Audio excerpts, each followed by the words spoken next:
Okay, so welcome everyone. And today, after the dialogue that we discussed last week and the introduction, in which we talked about von Humboldt, who gets an honorable mention here as well in the text for today, and in which I said, I'm going to repeat it because it's several times already, but what I'm interested in the approach to this text is to have an experience with the text, an experience with language, rather than just, oh, you know, this is what he means and how the arguments come together. Heidegger says what he is doing is to bring us into the possibility of an experience with language. And so the question is, what is that experience? Können wir das nachvollziehen? Can we do that ourselves? And what does it mean, if anything?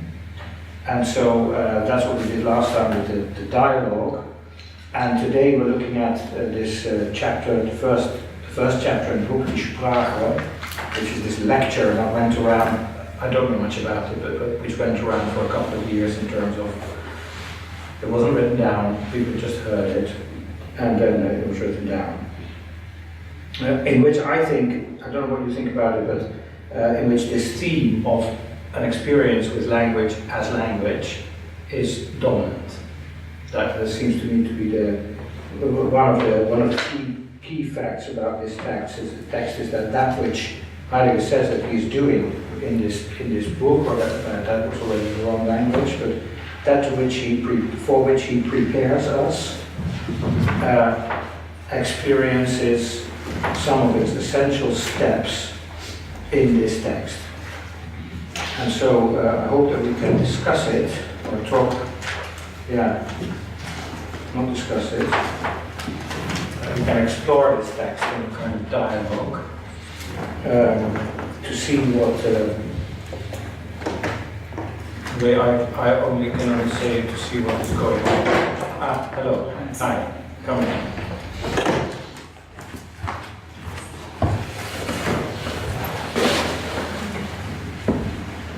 And so I thought it might be good to just not to go through a list, but to just make a quick survey of the kind of key words that we have to look at when we want to talk about this text. And of course, we have things like sprechen, die Sprache spricht, which is a key theme in this text. We have the theme, how is it translated into English? Did you check the English translation? Which one? Die Sprache spricht. Language speaks.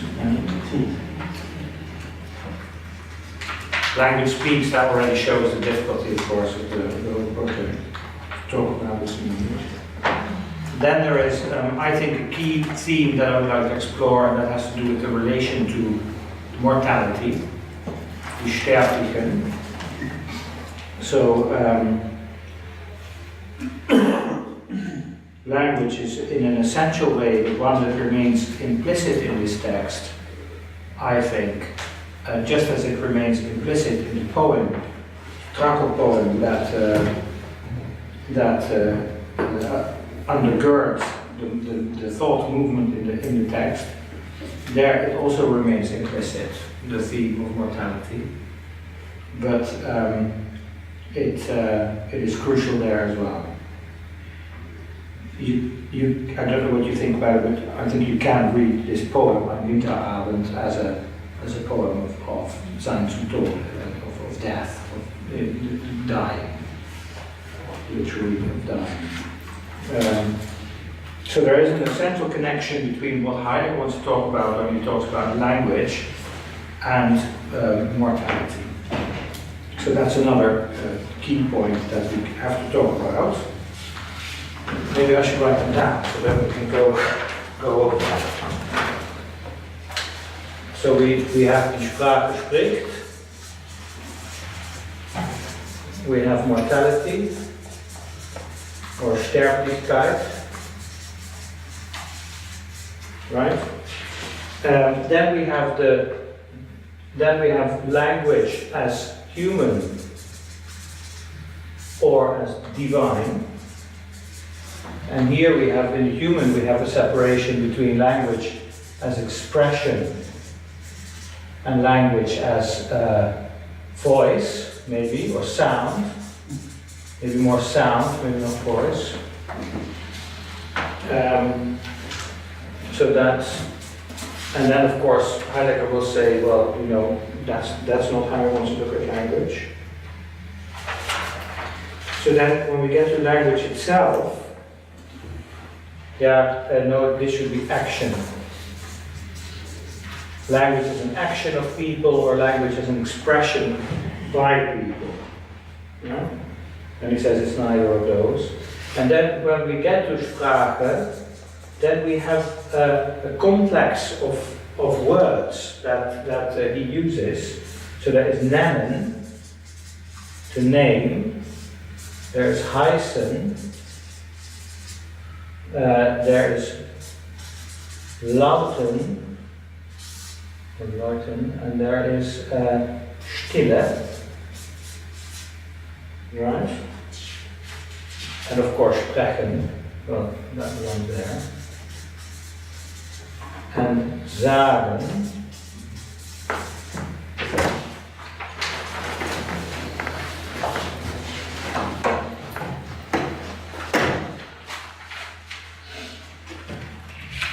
Hi. Hi, sorry. Okay, we're just making a list of things that we don't understand.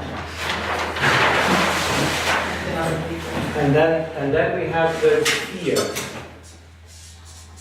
So the fourfold of thing, mensch, human maybe, the gods, and the world, right?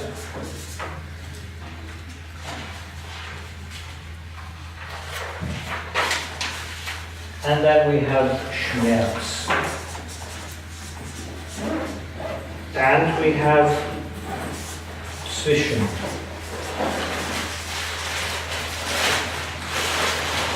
And then we're there, except for a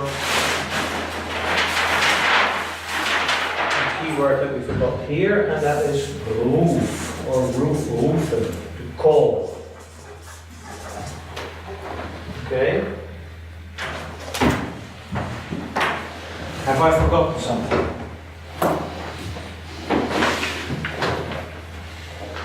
No?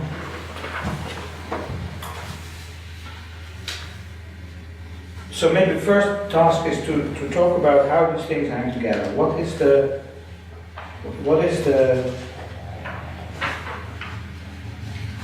Wesen der Sprache, the essence of language, the being of language, that emerges here?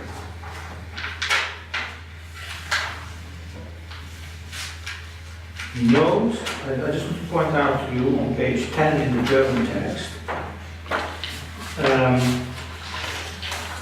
something that I think is very important. Heidegger says right away that he's not interested in everything that we can find out about language in terms of the scientific investigation of it, or the grammatical analysis of things, or even what happens in our heads when we speak, or what happens in our mouths when we speak. All these things, which he says are rooted in a self-evident view of language as the vehicle of communication between people. All of that is not challenged, but it is put to one side. So we're not going to talk about that, except insofar as we note that the idea that language is either human, our means of communication, or it is divine, the word of God, that those views make language into something else than itself. That is, I think, an important point. So he says, die Sprache erörtern heißt nicht so sehr sie, sondern uns an den Ort ihres Wesens bringen. Versammlung in das Ereignis. So to find the place of language, or to get clued up about language, is not so much to bring language to its essence, but to bring us to the place in which language dwells. Right? And he calls that Versammlung in das Ereignis, bringing together in the event. That word event, we'll get to that also later on, what he means by that.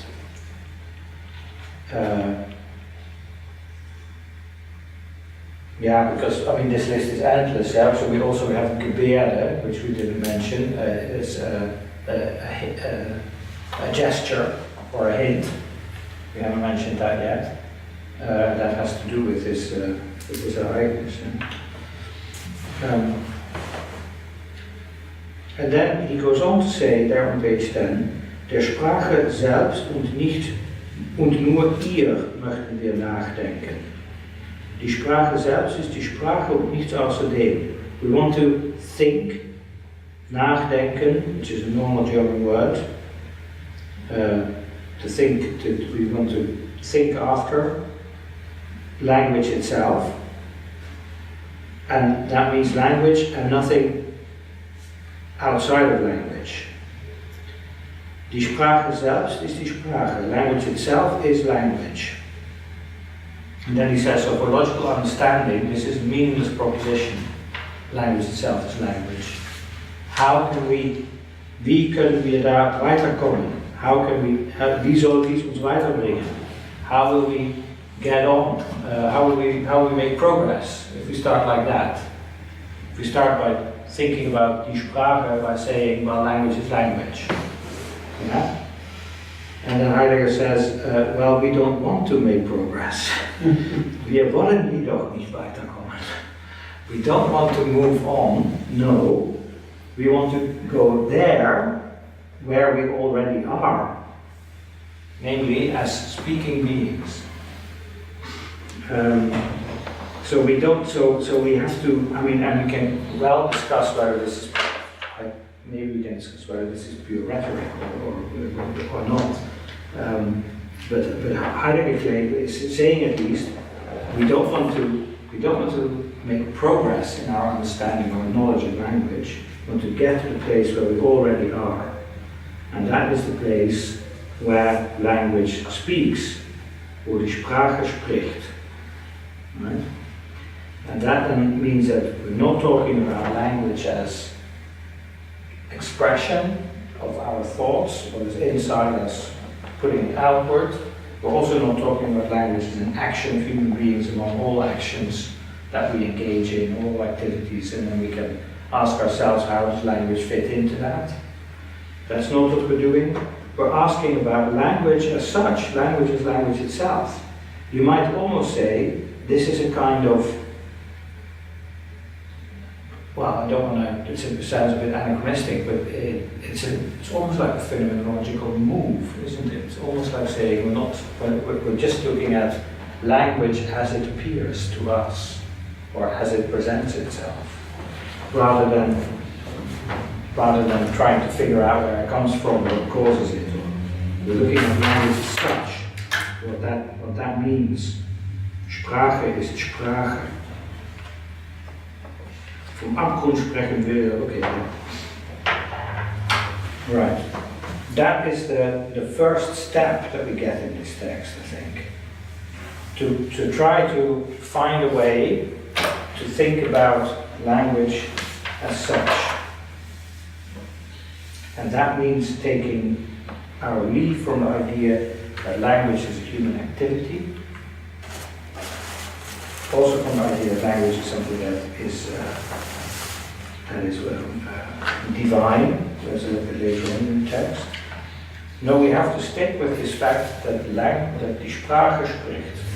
Now, my first question would be, No, and Heidegger does go into that. No, of course not. Of course, it's not die Sprache, the spricht, language that speaks. We speak with language, right? So, shouldn't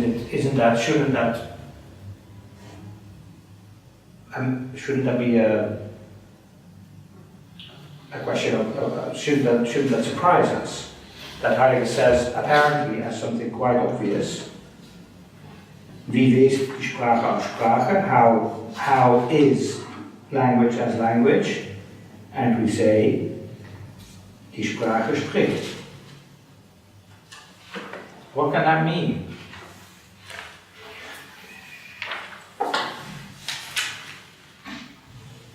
What do you think it might mean?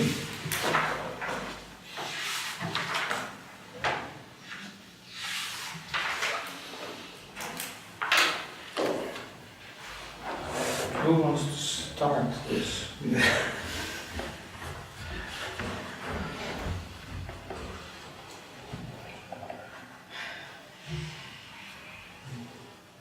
Federico.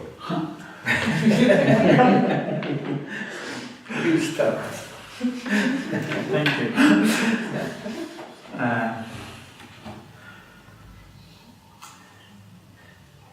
I think that first thing first,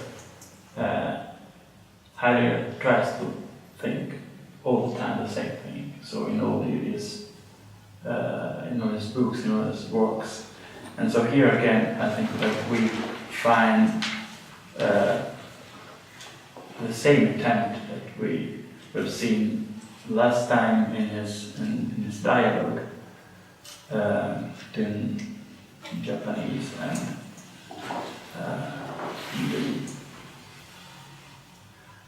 and himself. And the attempt is concerning language, not considering language to be a tool, an instrument. Here is explicitly stated that maybe it's our first idea of language, our first representation of language is something that we can own and use. And you just made me think something about the preposition with, because you said we speak with language, which can have at least two meanings. Mm-hmm. So we speak with language as a tool, as I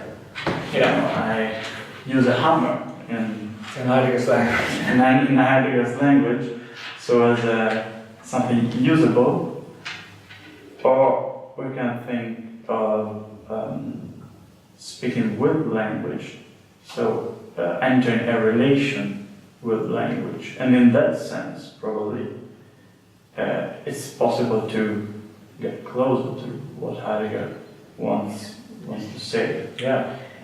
And I always see the risk of objectification, of reification, when he starts saying die Sprache spricht, as die Sprache is something in itself, it's something substantial, it's something ontologically grounded in a certain sense, as a thing. And obviously he is aware of this, but he cannot find other words to escape this problem, and this is one of the hardest things in speaking about, not speaking about, as we said, but speaking with or speaking in the language. Yeah, you speak in the language. That's a good one. Yeah. And just to, let's say, use some hints you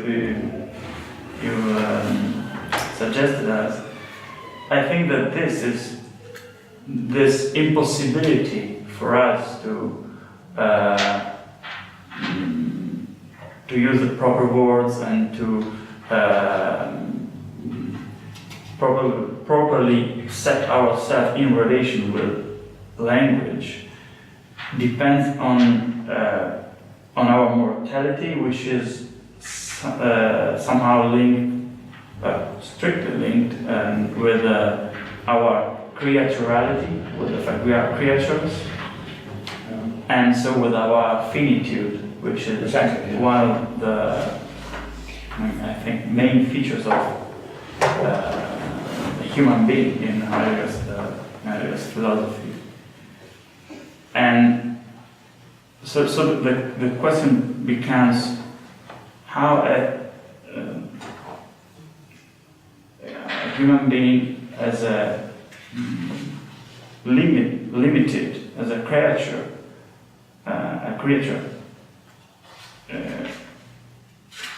enters in a relationship with something that is not exactly a creature. I don't think that Heidegger thinks a language that's something creatural. No. And this is the interesting, one of the interesting questions. So here enters the language as a divine. It doesn't. This relationship between the divine language and the human language made me think about Kant and the problem of metaphysics. The book written by the Heidegger's book on Kant, in which he distinguishes the word of a human being and the word of the divine. The word of God is something that creates something, so this is performative, whereas the word of the man can just be used as a Vorstellung, as a representation of, and then he goes on. So this is just to link his previous book on Kant to this short essay. And okay, yeah, fine, thanks. Just some hints about. Can I make a short point? First of all, I was wondering about this relationship with the divine, because apart from the divine, there is a very clear connection with mysticism in this text. There is this fantastic moment when he says, to name is to bring to existence, which up until, well, the modern period, that was a function of magic. Yeah. So we don't say words, we make sounds that cause the universe to materialize something that didn't exist before. So I'm not sure that language for him cannot create things, because to name, there is this part of the text that he says that to name is to bring something into existence. In its mystical dimension, did have creational aspects, and I think that I found it very intriguing. I don't know whether it's spiritual for him, because obviously there's God in there, but it is a very strange phrasing. I don't know if it's just the English translation. And then in terms of language and speaking and all that, I think that using the poem is just the most ingenious way he could find to give a practical example without giving any practical examples. In essence, he's just giving the poem, and what does he do with the poem? Yeah, and he explains the space in between. Yeah, exactly. And that's the space of creation. And the absence of sound. So what we hear and what we don't hear between the words of the poem and between the meanings of the poem, which is, I think, approaching what he means by language speaks, but language doesn't speak. It does, but it doesn't. It's an instrument, but at the same time, it's the thing itself. Yeah, good, okay, yeah. Right. The poem I didn't like. Heidegger has bad taste, but he can't help himself. But, okay, so the role of magic is, of course, very important, just as this whole thing of the the language of God and the language of man, and the divine intuition in Kant, which creates, and human intuition, which is derivative and which merely knows. Yeah? So in finitude creates a distinction between knowing and being, whereas for the infinite, knowing and being is the same. Knowing and creating is the same. Those are all metaphysical motives, and there are plenty of those here. If you wanted to, you could probably write an interpretation of the text that brings it all back to language as it appears in the Gospel, right? So in John's Gospel. But he tries, of course, so he says that about the creating word, yes, that's all there, but he also says mundus, which is, he gives us the Latin word for created, world as created, is not the world as he talks about it. It will be a question for us to find out what the difference is, and if that difference makes sense, what he is presupposing in that difference, or if he's sort of not asking questions that you might well ask.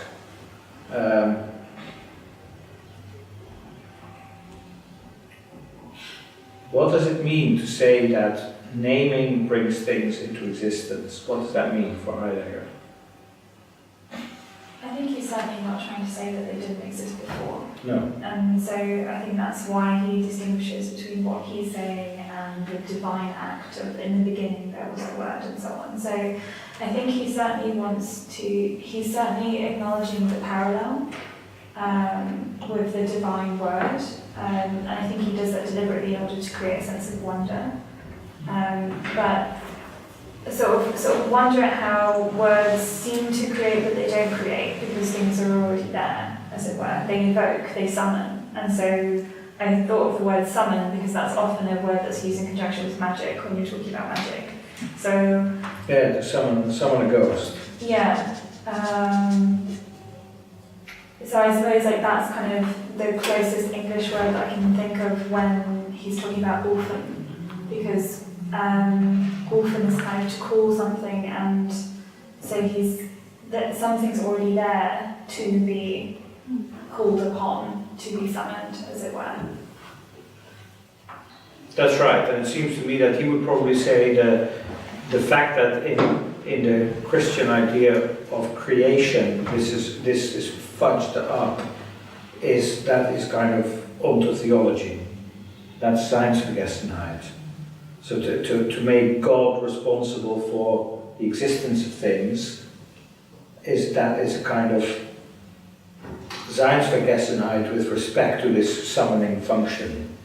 God doesn't create, but he summons, or the divine as it appears in the Gefühl is this summoning. So to call things into existence, to summon things into existence, would mean to put them out there, so that they can. And this is where the theme of glance comes in: shine, gold, the grace of things. It also says the poem begins by saying the poem is beautiful. Yeah, in the beginning. So the poem shares in this moment of grace by which things come to stand in a world, and he's always trying to say world. This is where this word Unterschied comes in. World is das Zwischen, the between, which means that the way I can make sense of it is to say he is struck by the thought that things are together in world without being one. So things stand together, but they aren't one. And so they have to be held apart.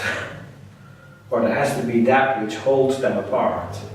And that is Mitte, or Zwischen. That's the Unter in Unterschied. This Unter from Inter means in among. as in our word, English word to understand. But that under in understand is to stand among.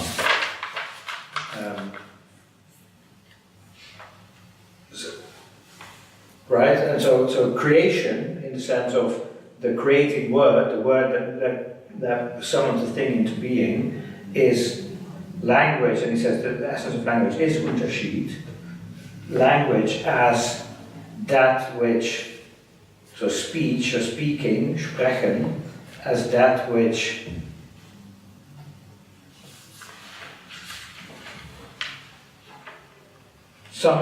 you can't say it in his words, that summons things into its middle, in which they are and can be entgegnet, can become Gegenstand, but they are not one with me or with anything else. So he's trying, and that is what language, that's languaging, but that's what language is, not as the thing that is speaking, like the divine voice in the sky or something, but it is sprechen as, or speaking as this original moment where things go apart, and in that way they can be together.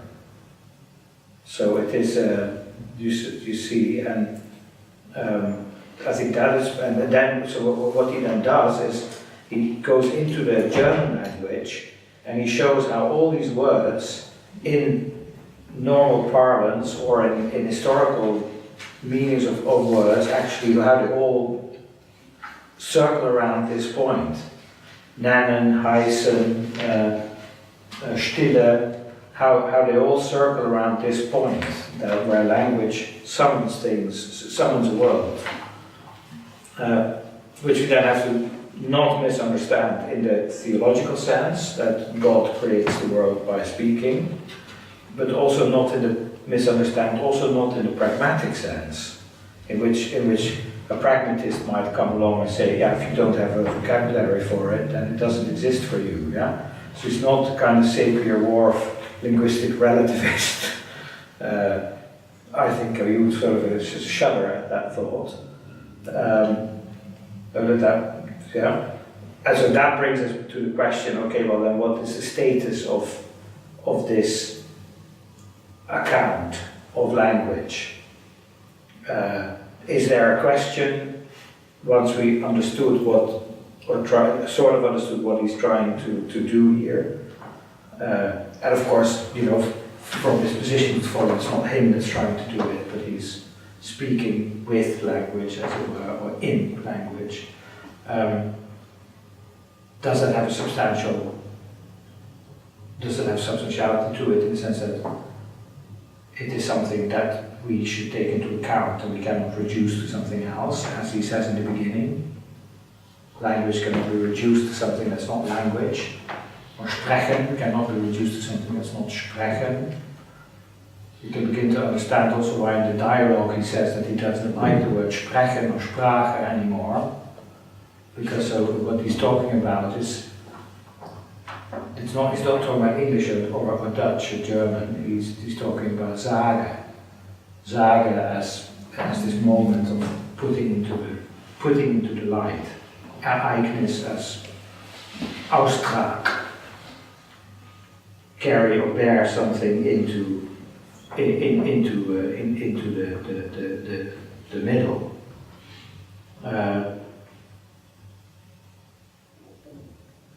I think we've now, so that it would seem to me that maybe that is a question, yeah? So what's the status of this? Or is that, are we then already drawn into an inauthentic way of thinking about language? In the moment we put it to the test, the moment we say, okay, well, how does it stack up? Are we then already going beyond or have we then lost sight of what this is trying to say to us?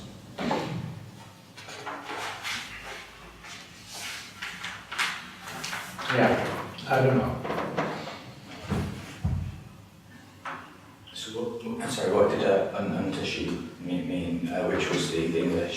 word that corresponds to that in the English translation. Well, that's We're right. talking about Unterschied. Unterschied, distinction. Distinct. Yeah, well, that's not right. Yeah, Unterschied is, I think it's translated as distinction, or not, separation. Was it difference? Difference. Difference. Oh, it's difference. Difference. Ah, okay, yeah. Not yeah. only difference, but Then difference. Yeah. something, yes. Yeah, going into. Yeah, Yeah. Okay. the Yeah. dash in between, yes. Yeah. That makes sense. Yeah, difference. Yeah. I don't know if you covered it before, but what was the significance of that hyphen in the English translation? That there's nothing corresponding to that in the German. No, there is. Unter Unterschied. hyphen sheet. Yeah. Yeah. Scheiden is to separate out. Unter is under, not in the sense of lying under, but amid, as in under the circumstances. Right? When we say under the circumstances, then we mean in these amid these circumstances, like inter in Latin. And the hyphen is. So why is the hyphen there? Yeah. Why is the hyphen there? Yeah. But he's kind of drawing your attention to a different reading of that word, a different way in which you could read it. And so for me, the text was more useful. It didn't tell me generally something about language, but it was for me a really interesting exploration of figurative language and where it stops and where you can introduce it and so on and so forth. So the way that he links Rufen and Heißen, for instance, Heißen means ich heiße Georgina, I am called Georgina, but Rufen also means call. And so that's a wordplay that also works in English. So I am called Georgina, but I'm not, someone isn't calling me, as it were, in the way that I call you into tea. So I found that kind of wordplay really interesting, and the way in which he uses that to kind of connect his argument together is very interesting, but whether or not it's sophistry, I don't really know. But I suppose what it drew attention to was how nevertheless word choice always kind of indicates a sort of undercurrent of semantics that are there, that are present, and figurative language, especially when it becomes explicit, can really change the way in which you understand things. So for me, it was an exploration of kind of dead metaphors, if you like, in language. I think you might even say, he says at one point that everyday language is dead poetry, basically. Yeah, exactly. So that's what I found interesting about it. And that's what I got out of Unterschied. I think it's also Unterschied, hyphen is also there just to make it into an instance of itself. So Yeah, it so becomes an it's instance of itself by putting the hyphen in it. Yeah. And he says, I'm not talking about this distinction and that distinction, I'm talking about Unterschied, which is always the same Unterschied. Yeah. So I think that the hyphen sort of is also meant to, is a hint at that. Also looking at the Latin roots of the ferens, something that is the fer, something that is brought together. Yeah, exactly. And then you have the difference in the bringing together that is pulling apart. So the two conditions there of the thing in itself, being together and pulled apart as well, continuously almost. And there is perhaps the first inspiration for Derrida on the difference and something that is there but is never there. That's why he was opposed to the idea of presence, and he would push everything to avenir. Yeah, exactly. Futurity perhaps, but not here in the present, which is more Heideggerian, as I see it. Yeah, although the hoof is of course also this play with presence and absence. Yeah. As he says it, yeah. But certainly the language seems to resist philosophy, I think, in the way it's writing here. I mean, It's a language which is poetry.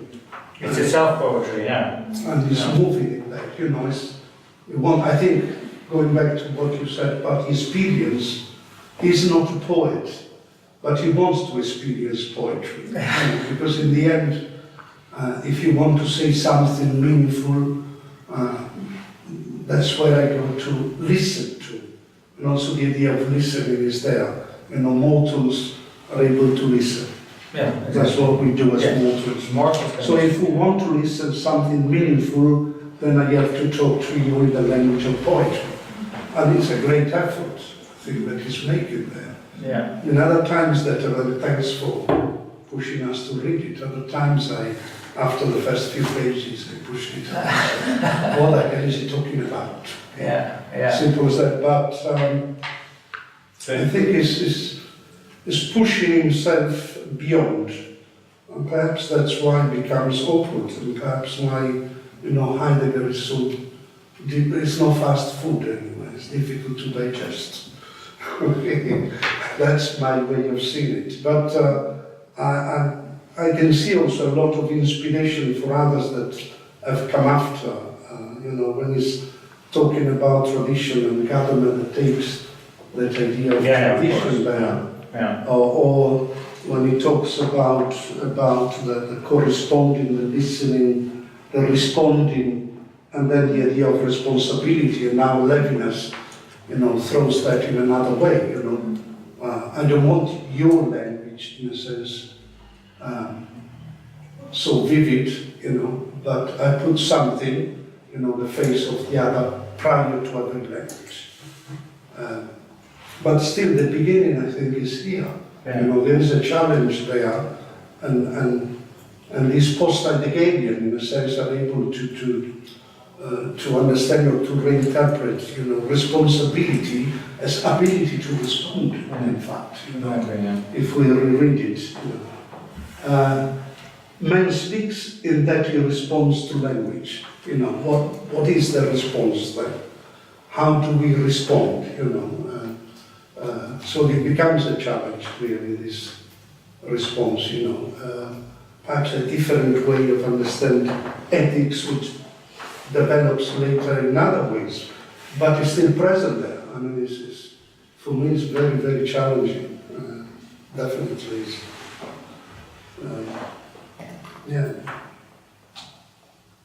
Receiving and replying, mortals speak by responding to language in a twofold way, receiving and replying.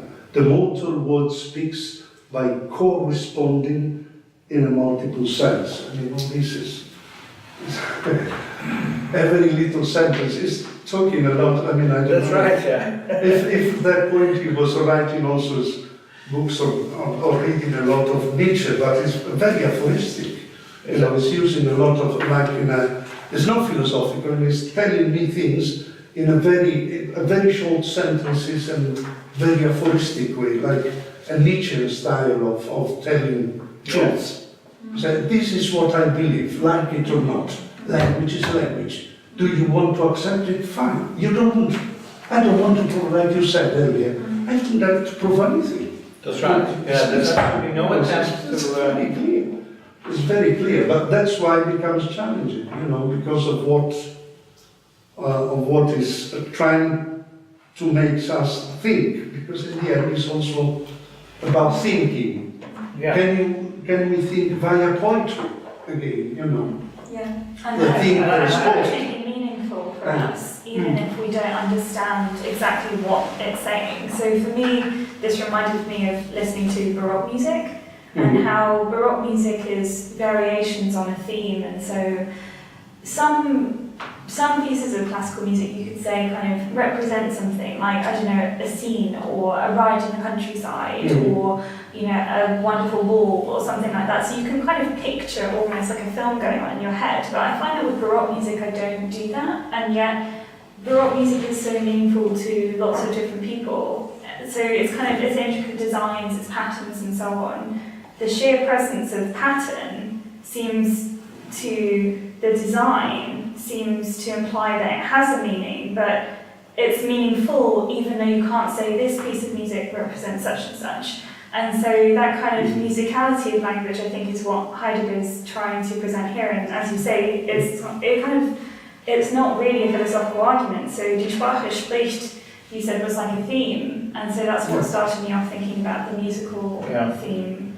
Of course, Die Sprache spricht becomes more and more frequent until by the end you just keep saying it. So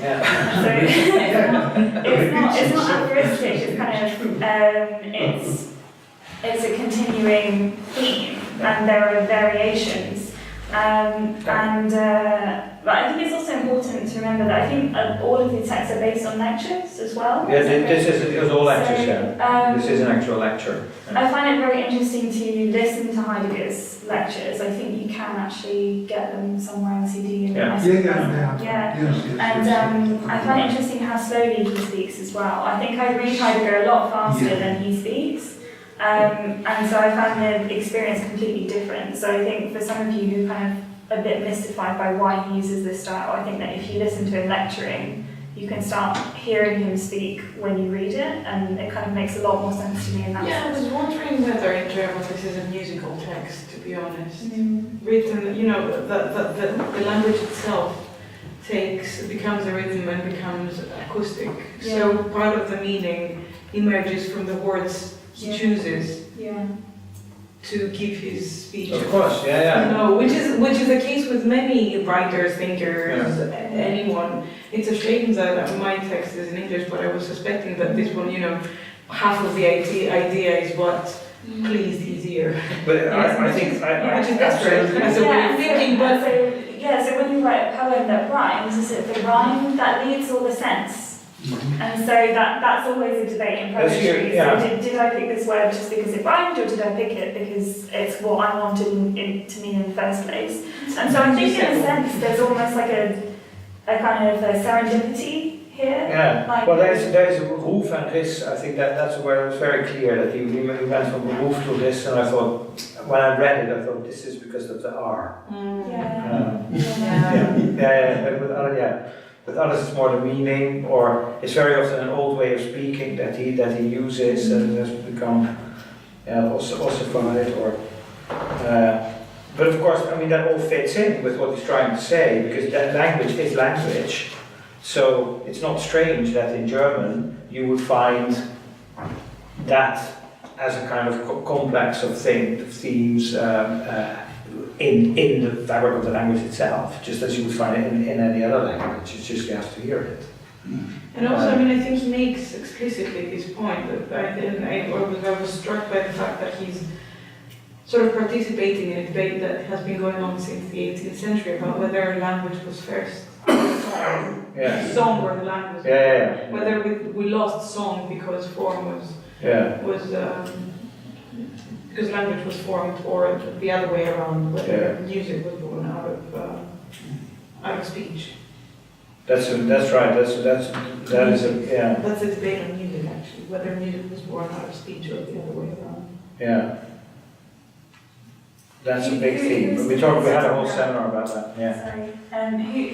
Which kind of thinkers are debating that sort of thing? Rousseau is participating in this debate. I mean, it was a major. I've only read Rousseau's response on that, but in the 18th century, it was with the encyclopedia and all that. It was a big debate about how music emerged. It's still a viable theory. Still a theory today that a lot of people who look at the history of language again are debating whether you can understand song as a precursor of language. That's a very, very common idea at the moment. And also. In some local languages, dialects, etc., you don't have poetry, you have a song. You have song. Exactly. Poetry is not the most proclaimed, but not just read, but there is a music associated with poetry. And that has a kind of, you could say from a functional perspective, as an emotional function, in that it sort of it coordinates emotions in a group. So there is this recent theory that language is a form of. And also that is important because it's part of the community. It's not the poet is not poet to himself or herself. It's because of the community. Because you are giving.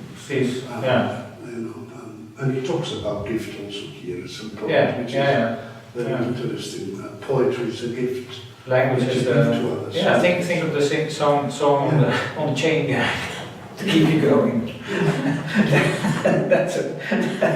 That's what it is. And there is this very interesting theory. I forgot now who wrote this book.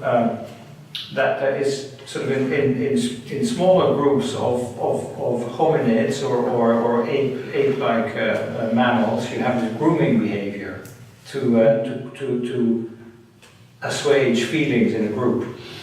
And the idea is that as groups got bigger, this grooming behavior could no longer carry that function, and so a vocalization, a humming or whatever it is, took over that role, and that then lies at the basis of the evolution of language. So it's very speculative, but the pathic function of poetry is of course very important.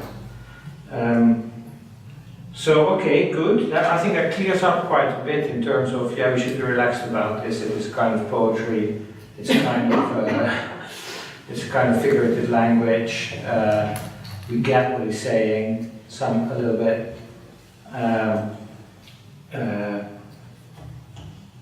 Yeah. So okay, let's maybe stick with that as a working hypothesis for now, and then we can think about, well, how does that relate to actually the fact that he himself seems to be quite stringent in how, yeah, he writes with such an ear for the language. There's the word out of place here. It's all, in that sense, it is poetic. It's every word is exactly where it should be. It's quite remarkable how somebody's able to write like this, I think. Dichter is not a lax form of philosophy, I guess. Isn't it?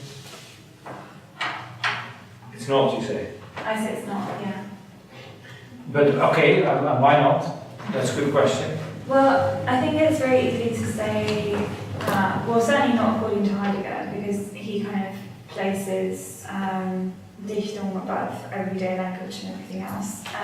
I think that in a way it's good for literature specialists as well, because it's sort of saying, well, just because I'm not bothering about making my argument as clear as possible and I'm not kind of communicating with you in a certain way, that's convention, you know, and that convention is also underpinned by certain expressions we use that are actually at their core metaphorical, but we've forgotten that they're metaphorical. So for instance, why isn't this argument getting anywhere?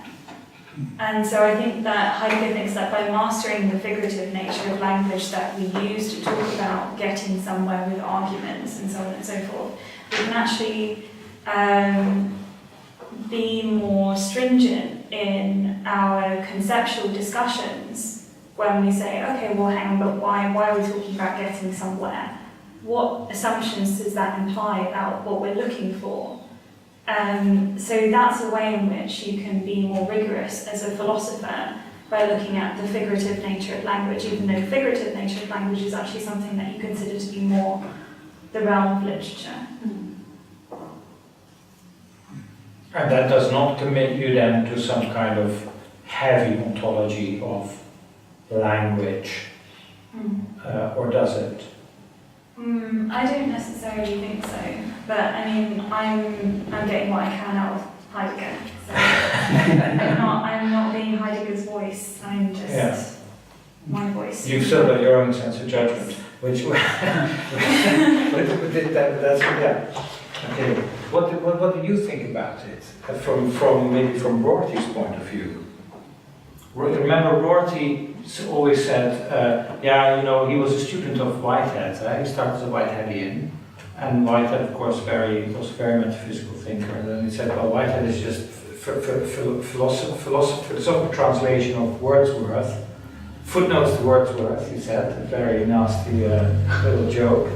And then he said, I'd rather read Wordsworth than Whitehead, because it's the same thing, and I'd rather have poetry than the attempt to philosophize about it. Isn't that what's going on here? Couldn't you say, why don't you just read a poem? do you think about all of this? Whether you could get just as much philosophical insight or value from reading a poem versus a series of arguments. Yeah. So does this?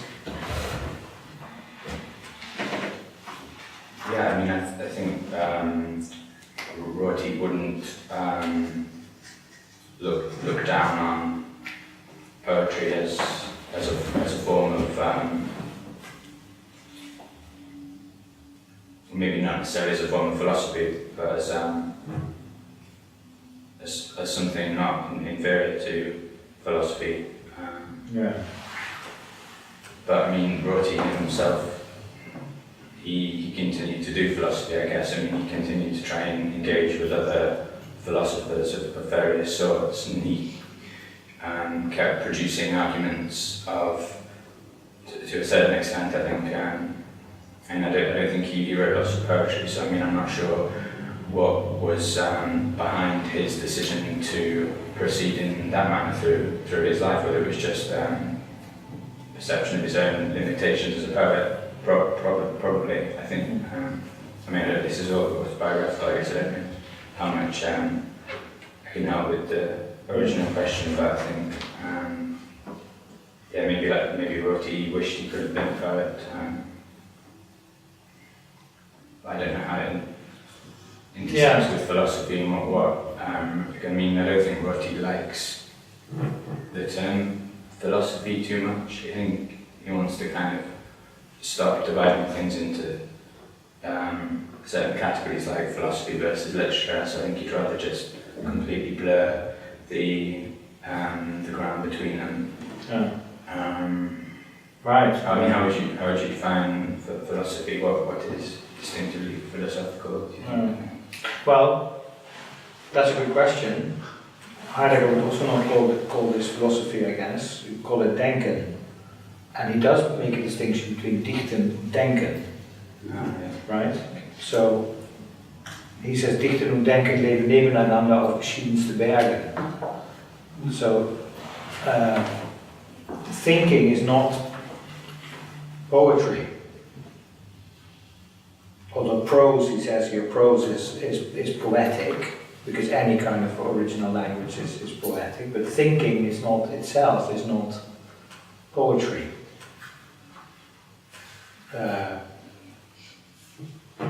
It seems to me that is a thought that he has. What happens?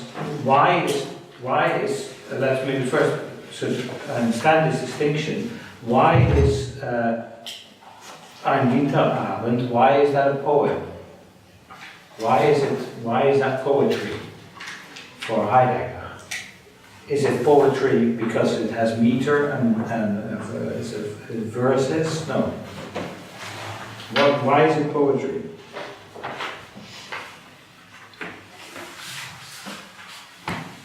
Does the text tell us that? So is poetry, Heidegger, that's like a term of approval that you would give to something that succeeds in a certain Yes. rather than just being to do with the meter or whatever. Yes, I think you could easily have a something in rhyme and meter and verse that's not a poem according to Heidegger. But he doesn't consider what he's doing to be poetry. I think not. No. And that's maybe why he has that comment about prose. Pure prose is never prosaic. It is as poetic, and hence as rare as poetry. So Yeah. But then we have the questions of what then is denken? yeah, Yeah.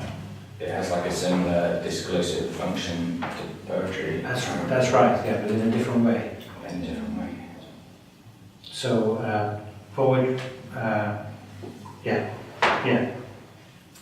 But okay, let's try to think about that. What is that difference? So maybe back to my question, if you think it's a good question. Why is that a poem? Winterabend. what is Heidegger's answer? What would Heidegger's answer to this question be?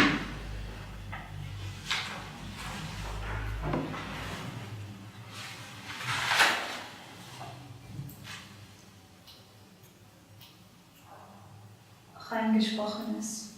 Rein Gesprochenes. Yeah, exactly. Rein Gesprochenes. Rein Gesprochenes.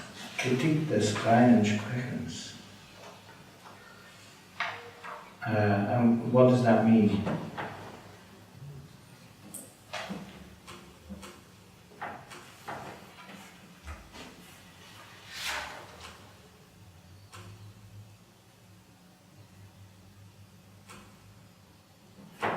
Yeah.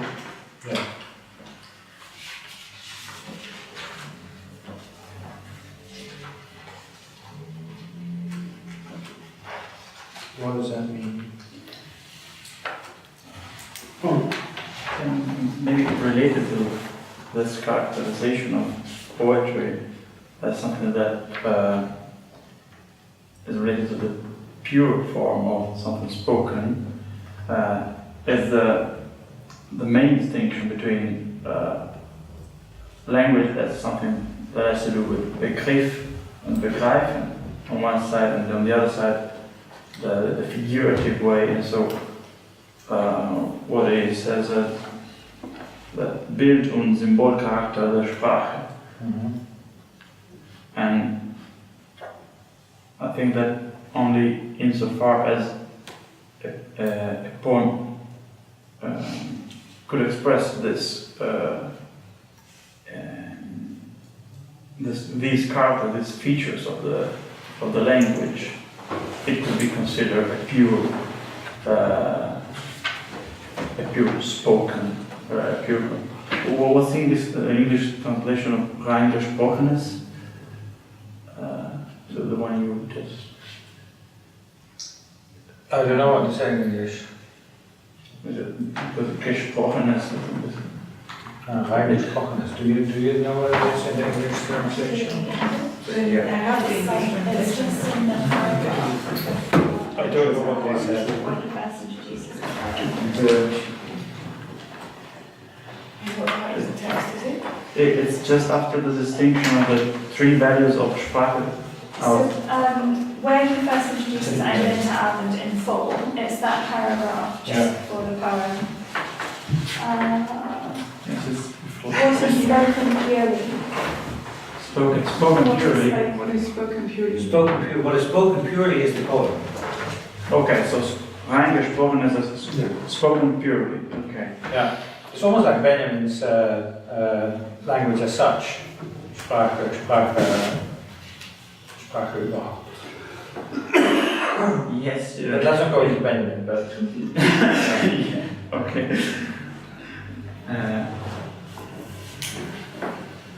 okay, so that was your answer, yeah? Yeah, so. Well, that's Heidegger's answer. That was Heidegger's answer. That's Heidegger's answer, but I mean, again, the new question is, what does it mean to find the Bild- und Symbolcharakter der Sprache inside a poem? So this images and the symbols inside inside a poem, because not every poem could be considered pure. Purely spoken. Yes. There are poems in which these characters aren't expressed, aren't present, and so. Exactly, so a poem doesn't need images or symbols in order to be poetic. But for Heidegger, it does, I think. For Heidegger, it does, you mean? Is that what you said? It doesn't need images and symbols, but it needs the image and symbol character, which is something different, I think. Yeah. That's right, it needs to, and that's right. We might say that is a roof. That's what roof is. So I can use language to say, oh, give me a cup of tea there, or yeah, but that's not then rein gesprochen, because then I make use of language as a tool. But rein gesprochen would be roof, would be the summoning, the calling of the thing as at a distance and near at the same time. Nah und ver. And whenever language is spoken in such a way that it summons up the nearness and farness of things, in other words, that it says, or that it says a world, then we would have rein gesprochenes, then we would have pure language, and then we would have, because then language would be this Unterschied, would be this Mitte, but would facilitate this Mitte that opens up. And in that case we can say, okay, let's go to our purported poem and see how well it does. And then depending on our judgment we can say, yes, Ein Winterabend does that because es ruft in die Ferne and brings things near. It is language as if it has image and symbol in it, but not because of the image and symbol working or functioning, but because image and symbol are ways in which language can be this Lauten der Stille, this rufen. And in this case, this poem is then a super good poem because it articulates not just anything that might be spoken, but it articulates das Geviert, the whole structure. It articulates the whole structure of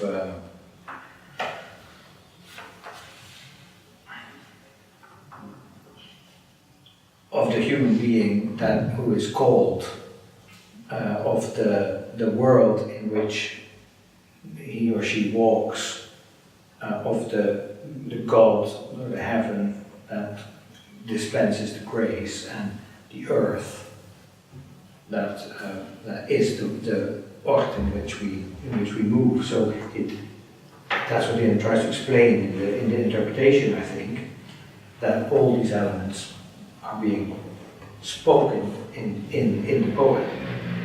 And then when you read the poem back, he repeats it at the end.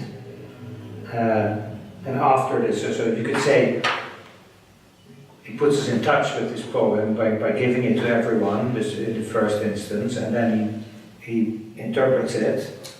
Maybe the word interpretation is even wrong. He tries to denkerisch zu sagen what the poem.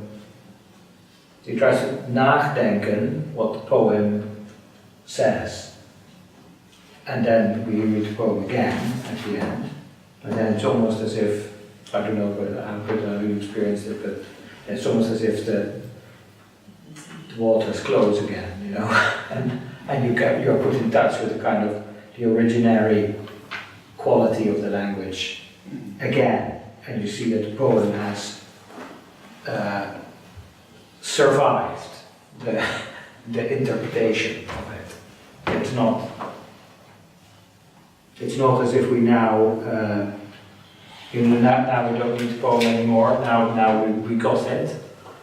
No, we are able to hear this poem in a different way now. Just as I think, but he also says this in the Satz vom Grund, of course. This hearing, the Satz vom Grund, that nothing happens without sufficient reason. You can hear it in two ways. You could say nothing happens without sufficient reason, so for everything there's a sufficient cause. Or you can say nothing, das nichts, happens without sufficient reason. Yeah?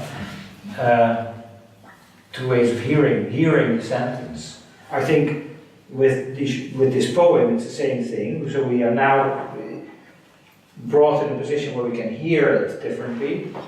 And that also applies to this sentence, die Sprache spricht. So he tries to connect us to the fact that we can try to hear this sentence in a different way. Not as, who is this Sprache that's speaking and what's it saying and which language is it using. But we can hear it in a different way. I don't know if I can actually hear it in a different way, but I think that is what he's trying to say. And so that would then lead us to maybe understand a bit what the difference is between the poem and thinking.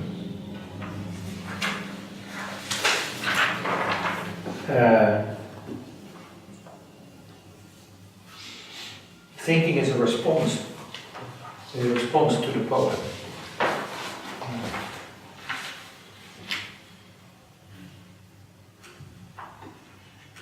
The Heidegger's claim would be that what he's doing in this so-called interpretation is denken, collecting together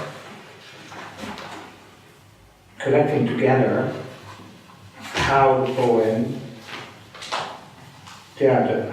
happens, how the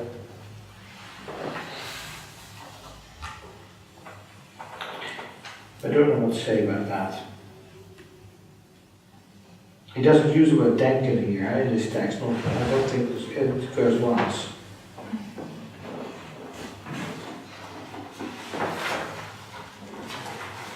Well, nachdenken disappears. So. Nachdenken, yeah, that's right.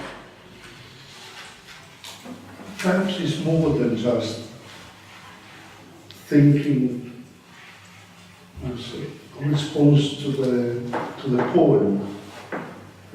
One of the translations of the other texts here is one of the texts in Poetry, Language and Thought. It has been translated, I don't know the original in German, but the thinker as poet. So it's more than, it's already putting the way of thinking that becomes poetry. I think here is pushing a little bit more. Like when he was talking about the purely spoken language, he was talking about, the opposite of what is purely spoken, the opposite of the poem is not prose. But then he goes on and says, pure prose is never prosaic. Yeah. It is as poetic and as read as poetry.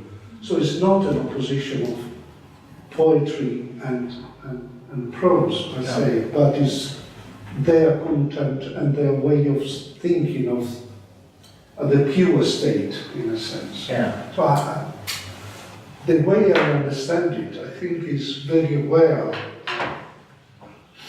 the state of philosophy at that point in time, where the original idea of logos is taken over, over mythos, almost totally. And if you put that close to this understanding of technology, that would make even more sense. So we have the beginning of philosophy, which is not. We know that also for the aspects on myth, etc. There wasn't this big bang of a separation between mythos and logos. That's right. And logos took over, etc. So there was a long convivence there of being together, the two of them. So, and in a way, it's appealing here to a return of this mythos, which is part of being. So it's part of our language that has been taken away from us, really, and has been preserved by poetry, by pure thinking, in a sense. It's appealing to a certain purity which has been taken away. Which is, again, when it's quoting the beginning of the Gospel of John, the logos was there, the logos that was Greek philosophy has been taken by Christianity, appropriated, and made God actually, because it wasn't just the word of God creating. The word was with God, and the word was God. Yeah. Okay, so we have here a very strong taking, but at the same time, it seems to favor that. It's like a return of the mythos into the logos, even though we didn't want it. And that arche, the beginning of creation, was prior to the beginning of Greek philosophy itself, in a sense. So, it's not. It doesn't want that. Yeah. But at the same time, it would favor that understanding where it would go also the idea of I wouldn't, perhaps yes, we can call it magic as well, but the word that, the sound, rather than the word itself. Yeah, exactly. And think of the pre-Socratic philosophers, which of course where song and poetry and thought is all one. Yeah. It's a kind of originary disclosing language, which can be either in the form of a poet or a poem, or in the form of philosophical language. In that sense, there is then maybe less of a difference between thinking and poetry than you might think. Yeah. Both are forms of thinking, both are forms of thanking in a way. Yeah, thanking for as gibt, for what is. And thanking would be the right attitude towards the world. As gibt die Welt, and this gift is responded to in thanks. And this thanks is a thinking, or is a nadenken, or ein hörendes Sprechen. Right? Yeah. So that's one way you might see it. Good, but nobody seems to be really bothered about this sort of thing, right? But why should we be bothered? Why are you bothered? I'm not. No, but it is a real question. It is a real question. Why is it that we're bothered by this? Exactly. Why was it that our attitude changed when we realised that this was literary or whatever? Because then was it that our expectations lowered, or that they changed, or you know? Exactly. Because then you feel that it's only literature, and then you can say anything you like. Yeah. Right. Exactly. But that's not what Heidegger wants us to think. He doesn't want us to think that he's using the literary style because he's trying to be lax. He wants us to think that he's using the literary style in order to be more rigorous. Yeah, it's more adequate. It's more adequate to say these kinds of thoughts, no matter how difficult they are to express, and it takes a lot of talking in a group like this to get to the point where we feel that we actually know what we're saying. That is more adequate than pretending that we're going to come up with a logically rigorous, rationally argued analysis of what meaning is. Yeah, that's why I said earlier. It seems to me that there is still a real claim here that this is the way, and it's not. So in that sense, yes, figurative language, but with a very conscious awareness of what you're doing when you do it, when you speak this way, and therefore also with a real implication for, let's say, other attempts at philosophizing the essence of language. And it seems to me that it's irreconcilable with what happened at the same time as this was written, analytic philosophy of language. It seems to me that Heidegger was making a very strong claim that was actually wrong. Because if that is not the conclusion of this, then this is just a kind of free-floating associative game with words, right? Yeah. Or not? So is that a false dilemma? No, I mean, I was just, so do you think Heidegger, on what basis would he allege that the analytic philosophy was wrong? I mean, that it's... Because it never reaches the point where you can experience language as speaking. It doesn't achieve the same results in terms It's of... descriptive or...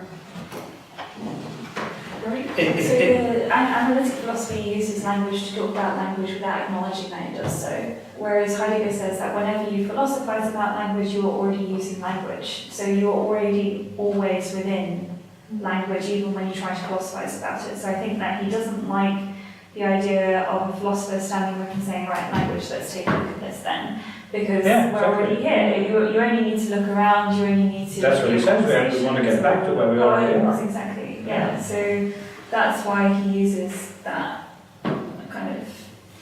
I think also though, with analytical philosophy, it reminded me when he talks about die Sprache spricht and how that's a nicht sagende tautology, it reminds me of the Tractatus and what the Tractatus does with tautologies.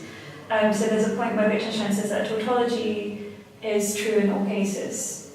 And so I think that the reason why we don't have a problem with what Heidegger is doing is because in a way he's looking at language as something that is tautological and it's very structured, it's always self-referring. Language is always languaging. Whenever we talk about something, we're talking about language. And so he's using this sort of repetitive tautological style to kind of be right in all cases and therefore to be kind of like a supreme philosopher. Yeah, exactly. So there is that element. That's right. I think stylistically, certainly in his self-understanding, there is the idea that, like all philosophers, that he's not any different in that respect. He wants to say how it is. Yeah. But it's incompatible with any other, certainly with the whole analytical program. I think you have to either go say this, or so there is no reconciliation possible, seems to me. Whereas Rorty would probably say something very different, because he learned a lot from Heidegger, and at the same time he also bought into the linguistic term in a big way.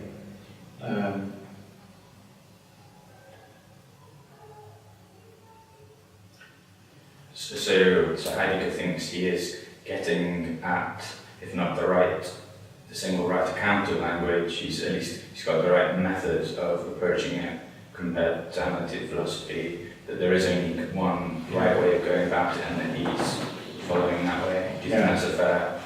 I think that is a fair statement, and in one of the future weeks we'll read a chapter where the word method is a key word. Means a lot. I actually thought, I said in the beginning, you can read this as a kind of parallel to Discours de la méthode, right? Which was my flippant remark. But then I thought, it's not so flippant, because you can translate this as method of discourse. It's a way of discourse, yeah. So it's the method to discourse rather than the discourse on method. Yeah?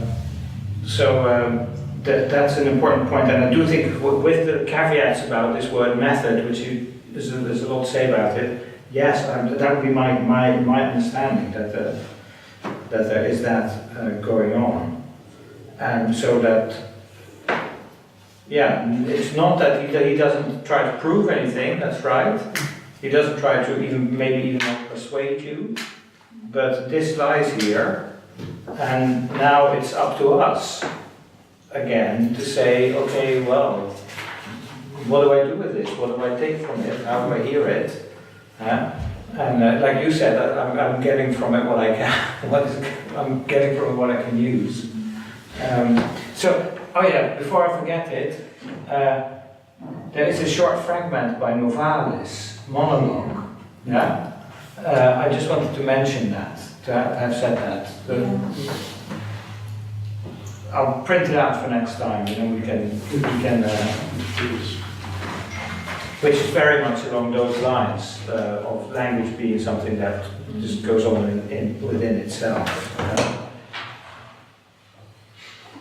I also like the reference to the Baroque, and I thought of Benjamin's the concept of the Baroque, where, you know, if I summarize it very, maybe a bit of a caricature, but he has maybe this idea that these eternal movements and these patterns, everything going on inside itself and around itself, and it all circles around big nothing, yeah? The void, an emptiness, an empty seat.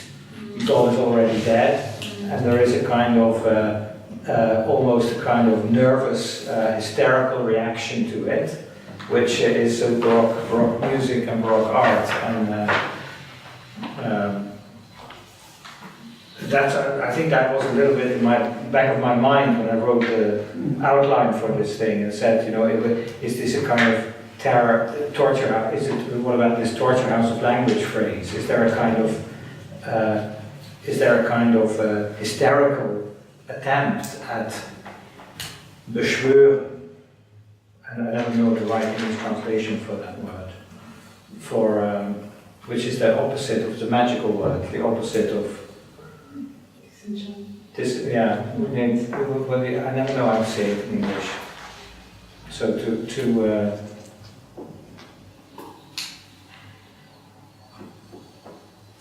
opposite of summon, or a different magical word?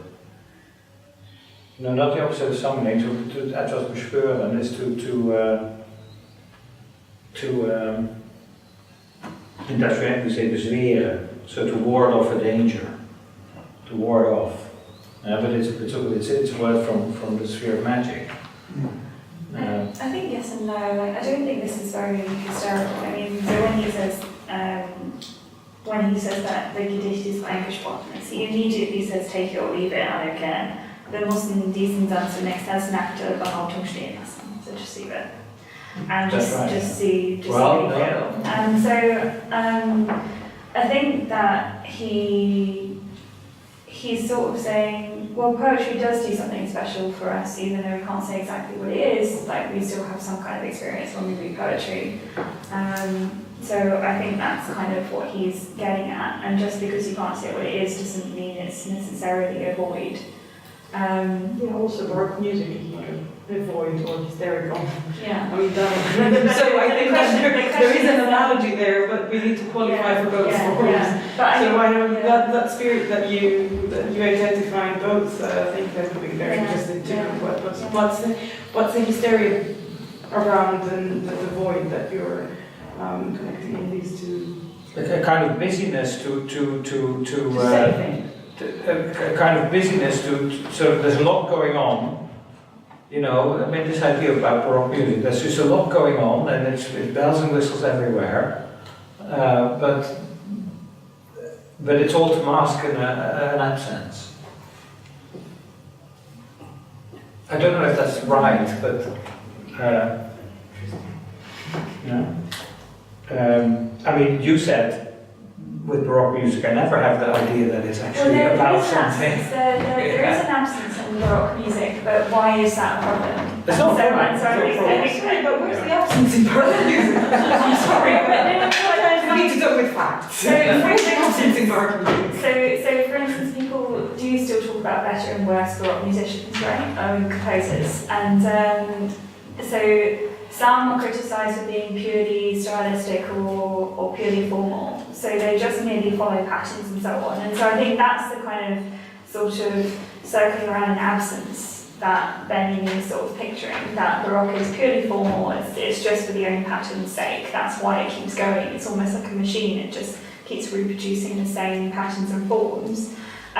Whereas I'm purely talking from experience of conversations with my dad, who loves Baroque music. Whereas the better Baroque composers, there's something else other than just the purely stylistic, purely formal repeating of patterns. But there can still be a nothingness.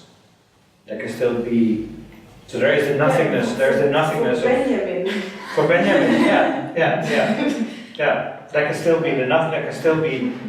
Then sort of Bach becomes kind of if you call that baroque, I don't know, becomes kind of mystical. But it's like the ineffable. Ineffable, Yeah. exactly, yeah. So, and it's the same here, yeah. So you can call this mannerism. You could say it's like That's closer to. it's mannerism, Yeah. and it circles around the ineffable, and now it also has this little sting in its tail, in that it says, my way of talking about the ineffable is the only real way of talking about the ineffable. Because otherwise you're vervallen. If you want to become a linguist, then you haven't got any clue what language is about. You know. People say that about musicologists as well. Yeah, exactly. If you want to become a musicologist, this is the thing you know least about the music. Yeah. You've never experienced language if you want to become a linguist. But I mean, I don't know. I mean, that's maybe, yeah. But so you could, you know, because you could say to stay close to the language of the gesture, a nudge is as good as a wink. Yeah. So how you say it maybe doesn't really matter that much. But it's when we settled on the fact that we're dealing here with the ineffable. It does though, doesn't it? I mean, what I find very interesting in this parallel between Baroque music and this text is that I was reading this book by this violinist whose argument, apart from many other things, he was very cellist actually. What he said is that the big turn between Baroque music and Romantic music, with classical in between, is that for Baroque music the instruments spoke instead of, there was speech. The music was producing speech. They were having arguments. Violins were arguing for things musically. And what happened with Romanticism is that we moved from speech, from logos, to sentiment. And that's what transformed the musical world into a world of emotions. And Romanticism happened generally in society, in politics, in art, everywhere. But what he believes is that the main distinction between the way and the instruments itself, themselves, they stopped enunciating ideas in their phrasing, in the Baroque phrasing, and they started expressing feelings, and everything became Speaking the language of humans, so the humans' music rather than music musicking. No, they changed the form of. They stopped making arguments. They started expressing emotions. Both are functions. Functions of human. Yeah. Okay. Of the humans, and I think that was partly reclaimed with modernism, when music started making statements again, instead of just merely expressing big ideas and big emotions, and that's why I find it so interesting that somehow Baroque music came into that, because it is relentless patterns that seem very repetitive, but it's very complex structure, and it's good Baroque music, like good philosophy. I don't know if it's void. I'm very alarmed from this. I need to read that text. Where is it from?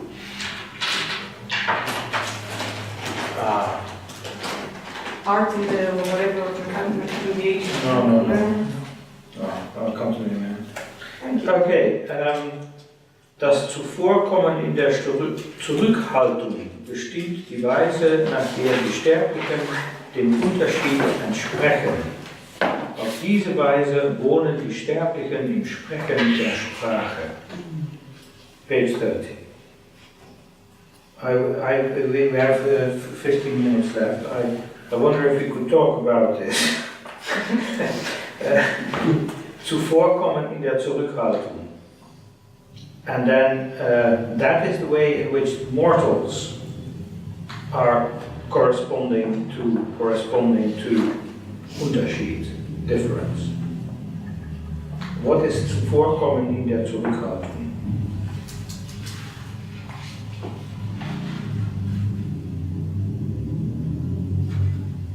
What does it say in English?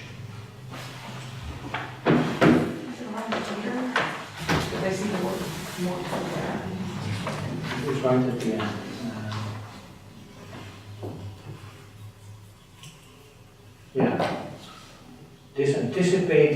while holding back, determines the manner in which mortals respond to the difference. In this way, mortals live in the speaking language.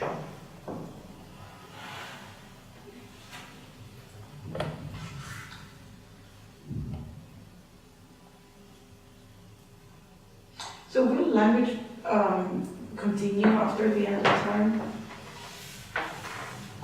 The end of humans, the Holocaust? That's also a good question. Thank you. One that confused me a little bit, because,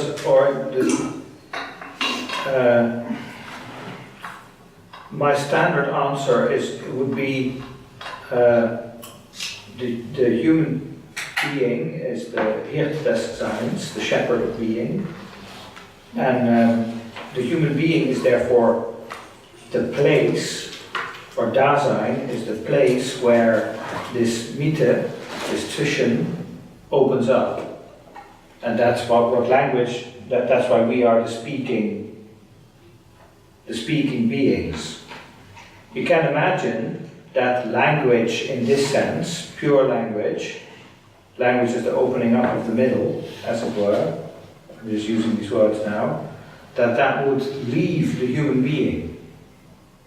If we all become pure information exchangers, then we have lost language in the sense in which he talks about it here, as this opening up of the Gefühl, the world, the Mitte. Schmerz, we will then also no longer have Schmerz. We didn't talk about Schmerz yet. We will then always be happy. So, in that sense, humanity can lose the place of being the shepherd of being. In that sense, that can happen, and then we would still be blabbering all the time, and we would still be expressing our inner states. That can all go on without us actually existing, right? Without us existing in this hard sense of the word existence. He hints at that in this text. It was very clear in humanism, I think, but very clear here in the poem when he says, so the vielen, the many, they just they sit around and they drink and they're warm inside, and nur die manche are on these paths in the cold, and they come in, and they are the ones who actually cross this threshold that holds open the world. So they are the ones who actually live towards death. And in that sense, so then you would say, well, in that sense, there is no meaning to language without there being those who speak. Right? But that would seem to imply that would almost tie language too closely to the mortal speakers. Because if language is the way it's described here, then there must be a sense in which language is something over and above what mortals do. Because we hear, we receive language. So in that sense, it is possible that there is language without there being mortal speakers. But then it seems to me, it's almost as if there has to be a mortal speaker for there to be any kind of meaning at all. Yeah.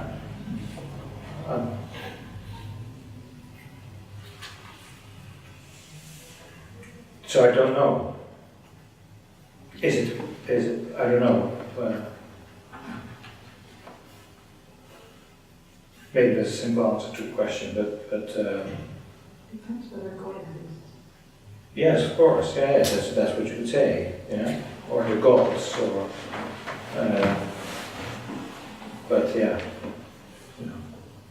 So that might be a beginning of I don't know, that could be the beginning of a critical reading where you say it presupposes this radical finitude in its view of language, while at the same time it can't really account for language purely in finite terms, and it seeks to actually not to do that.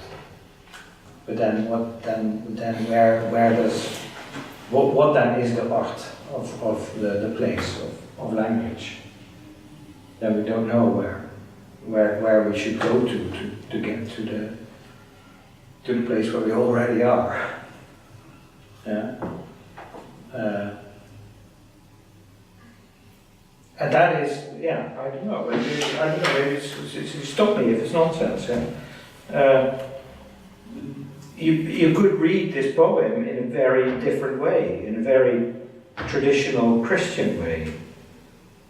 You could read it either as a poem of dying and going into a life after death, or you could read it as a poem in which a kind of reconciliation between heaven and earth in the form of bread and wine, which of course is clearly a Eucharistic reference, is prefigured, and in which the distinction is not between the many and the few, but is a distinction between those who live in a kind of grace without experiencing this groundlessness of existence, and those who do, and who find that they can cross the threshold of their pain and find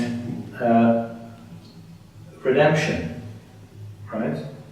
You could read it like that, probably, which would go in, I think, would go into a very different direction from how Heidegger chooses to hear it here.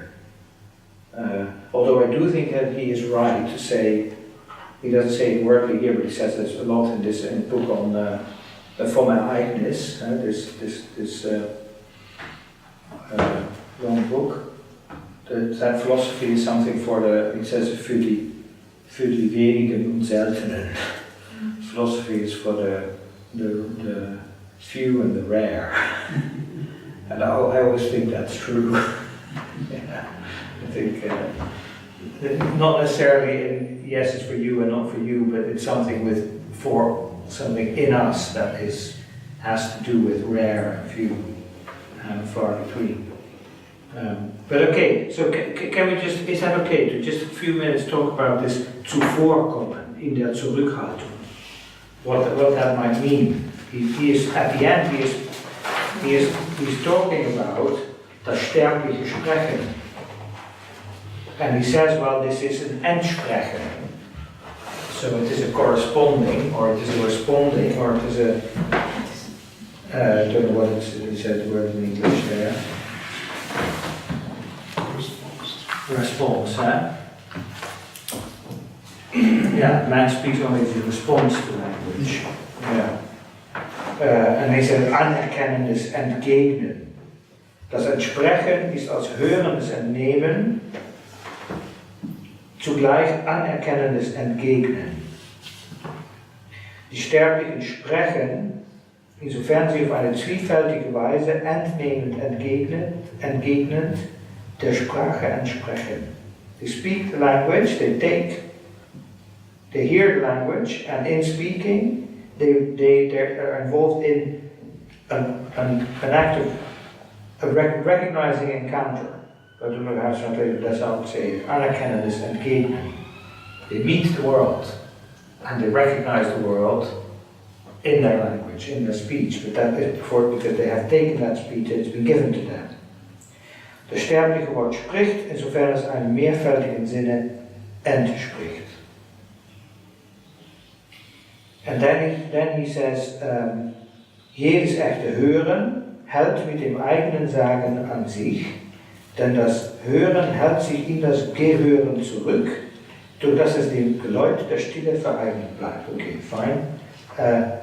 Das Hören hält sich in das Gehören zurück.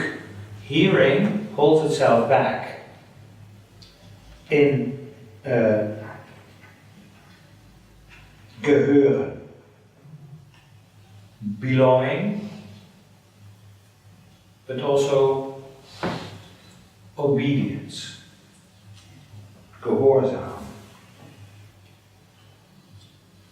So hören, durch das den forget about that. Alles Ein Sprechen ist auf das an sich haltende Zurückhalten gestimmt. So this act of responding requires a kind of holding back, an obedient holding back into belonging. That you speak the word, you only speak when you're spoken to.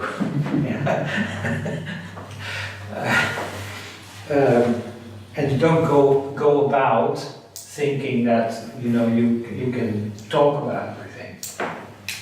So you speak, literally you speak only when you're spoken to by language. Yeah? And that requires an attitude of Zurückhaltung. I think Heidegger also talks often about scheu, a kind of or Verhaltenheit, a kind of shyness or again for the right word, but a kind of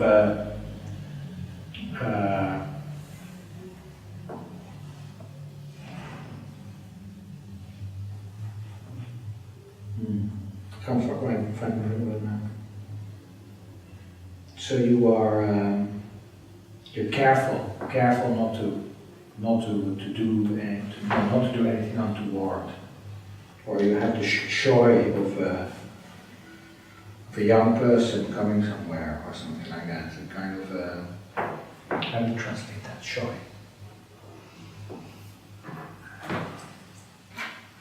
Sometimes these words. It's easier for me to go from Dutch to English or from Dutch to German, but from English to German is always schuw, scheu. Anyway, look it up, scheu. So, and that is that Zurückhalten. Yeah?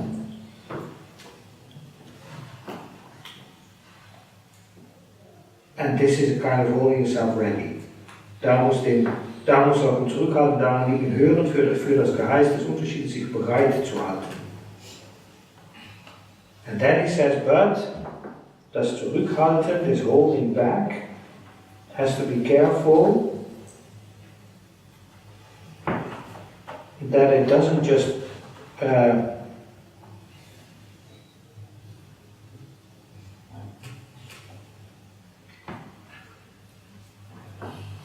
well, it seems to me that there is a switch here, a turning around in your attitude. Das Zurückhalten muss darauf achten, dem Geläut der Stille nicht nur erst nach, sondern ihm sogar vorzuhören und darin seinem Geheiß gleichsam zuvorzukommen. Can I just quickly see the...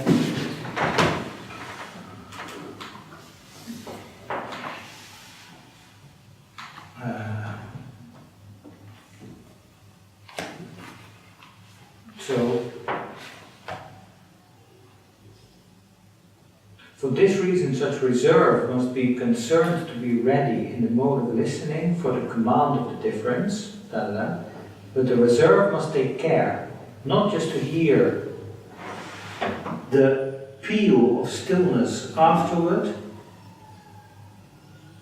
but to hear it even beforehand, and thus, as it were, to anticipate its command.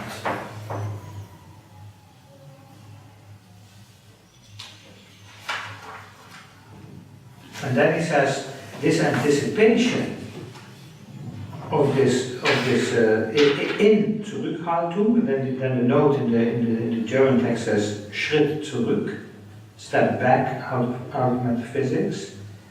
That is the way in which morals live in language. So what is that? What is that? It reminds me a bit of Wittgenstein, where he says that philosophers can only describe language, they can't explain it, that philosophers should kind of, as it were, kind of fly over language, have a kind of aerial view, but they won't intervene in it. It also reminds me of how when a poet is writing a poem, he kind of needs to sort of like listen to how it sounds and kind of be gehörsam to the form, not to kind of feel that him writing the poem is just for him, just like an outpouring of emotions, but also to think about the listeners and to think about the sound, which is something which is kind of sort of super personal, if you like. So I think that the fourfold and the zurückhaltung is kind of this sort of to and fro between. So is he trying to get somewhere because he's writing philosophical text, or is he like being too lax because he's doing a literary text? And so I think that's his answer to that question of, well, are you being lax or are you trying to get somewhere? And he's saying, well, I'm doing both.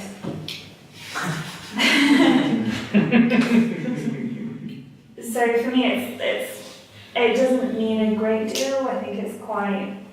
I think he is doing it for the wordplay and also just to justify himself straddling two different ways of writing. But also it's that way in which the language that I use right now is determined by the people in the room.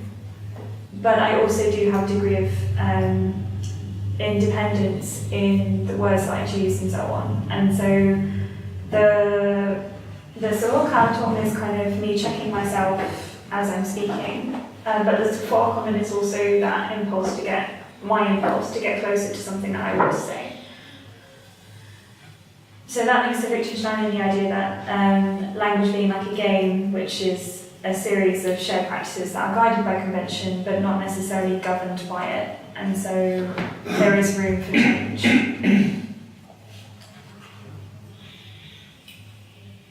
To follow a rule. Is to follow a rule, is that like gehören?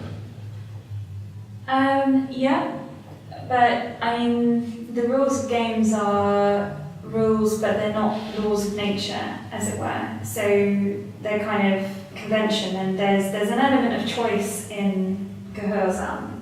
You choose to obey, as it were. So you're choosing to obey. For me, like I said, I'm just reading this like usefully.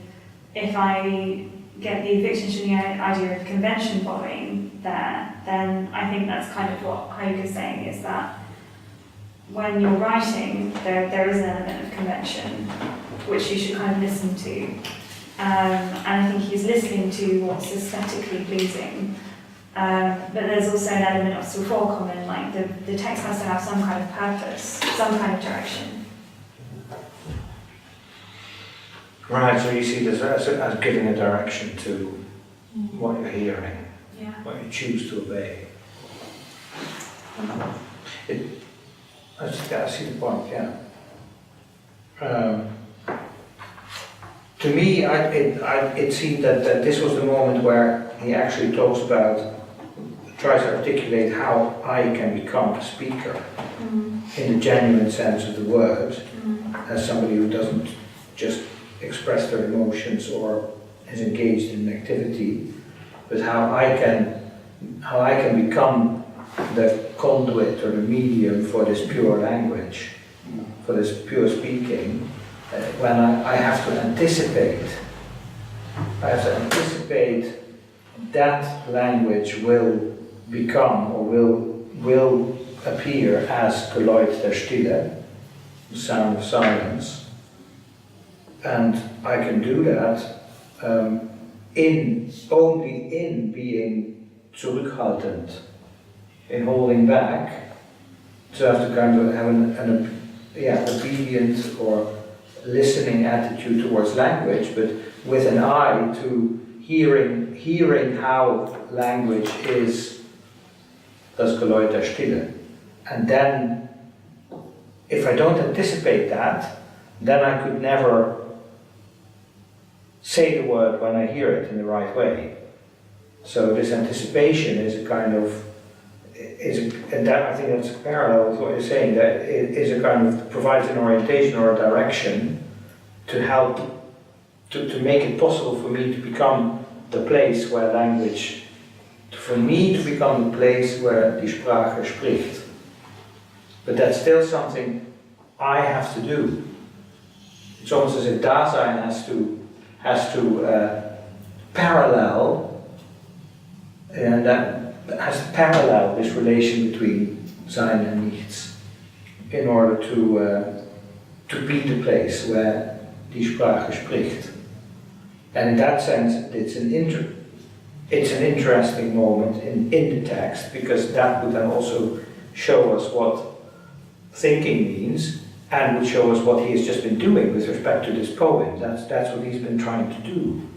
Zuvorkommen in der Zurückhaltung. That's how he responds to the poem.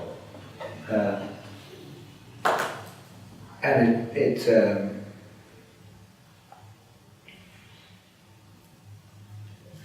that might also imply a kind of ethics of language, ethics of speech.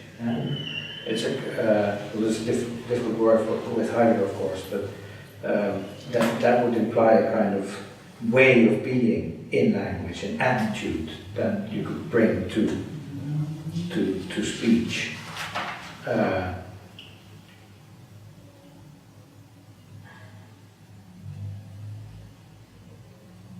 It would also be the attitude in which poetry can arise.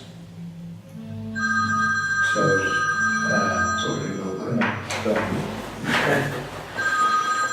Is that something like humility, maybe, like we took like shyness before, of being in the presence of something worthy of great exactly. respect?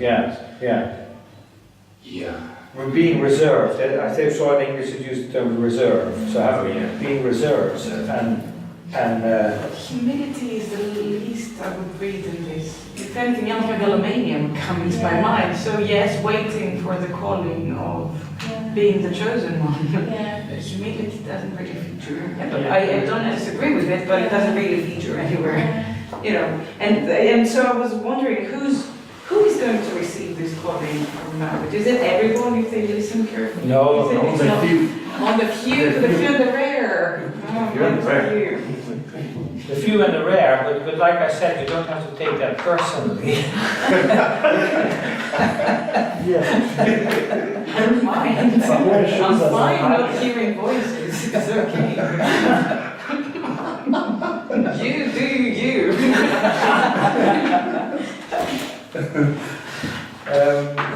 Okay. Right. So, fine. Thanks very much. I think I hope you found it useful to talk about this text in this way, trying to stay true to kind of what the text itself is trying to say to us, rather than marching in like an army. So next time.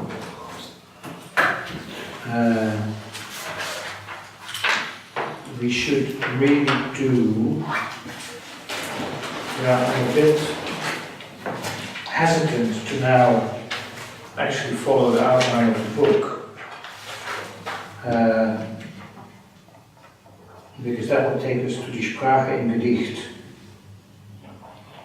and I think that is.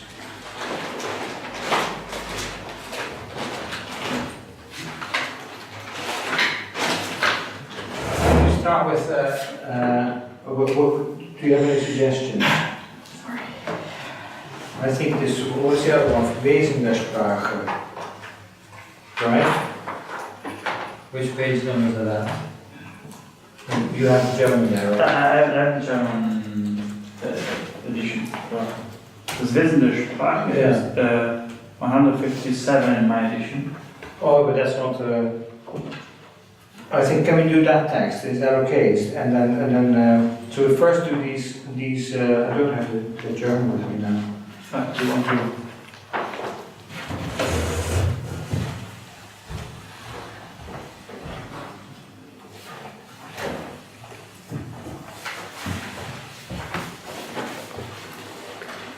Yeah, das Wesen der Sprache. I think we should do that one.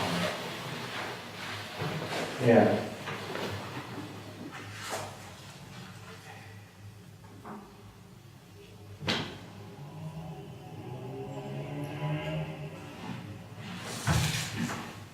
Das Wesen der Sprache. And it's in this one, that is the nature of language in English. The second, the second chapter is not nice. That is a very good idea, actually. I'm so sorry, I should have brought, would you all, which is my right name and then. Is that okay? Vom Wesen der Sprache, oder das Wesen der Sprache?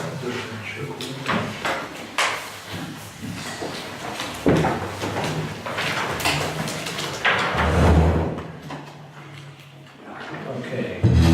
And today we're going to the pub. Whoever wants to join us. Me, or if there's no one joining, then I will.